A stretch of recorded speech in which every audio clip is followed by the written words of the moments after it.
Hippo's Toothache. This week for homework you'll be listening to Hippo's Toothache and answering 2 written comprehension questions. Hippo's Toothache by Cheryl Ryan. Harry Hippo awoke early one morning. "Ow!" he moaned.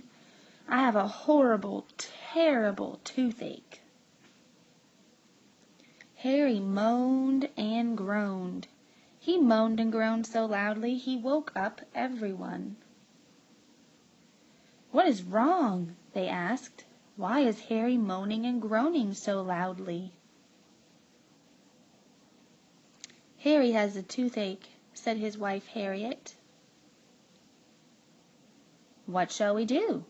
asked Polly the parrot. "We will have to pull out the tooth," said Harriet. "But who will pull it out?" asked Polly. "I will," said Millie the gorilla. "But how will you pull it out?" asked Ziggy the lion.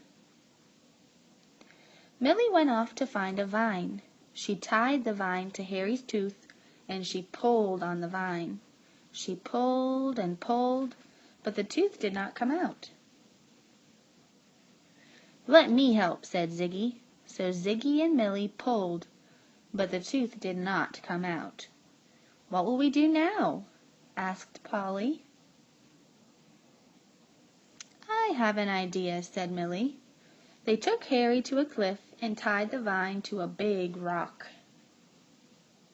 They pushed the rock over the cliff, but Harry's tooth did not come out. "Now what?" asked Ziggy. "I have a better idea," said Polly, and she flew off. Harry moaned and groaned even louder. Later, Polly came back with Ella the elephant. "Ella will help us pull Harry's tooth," said Polly. They tied the vine to Ella. She pulled and pulled, but still the tooth did not come out. Then out of the jungle crept a mouse. Ella saw the mouse and took off running very fast. Out came Harry's tooth. Harry stopped moaning and groaning. Once again the jungle was quiet.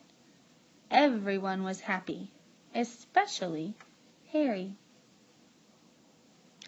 Now that you've listened to the story, it's time to answer your written comprehension questions. Here are some hints to help you answer your written comprehensions the best you can. First, make sure you use character names, so the person reading your answer knows who you're talking about. Try not to use words like they, he, she, or it. Second is to use the question in your answer. We've been practicing this a lot in class. Third is to use the book to find your answer. We call this text evidence. Your fourth hint is to use the word because to explain your thinking. Remember that because is a first grader's best friend. Your last hint is to check your answer. Look for details and make sure you've answered all parts of the question. It really helps to read your answer out loud. This will also help you when we get to our end of year M-Class assessment. Good luck!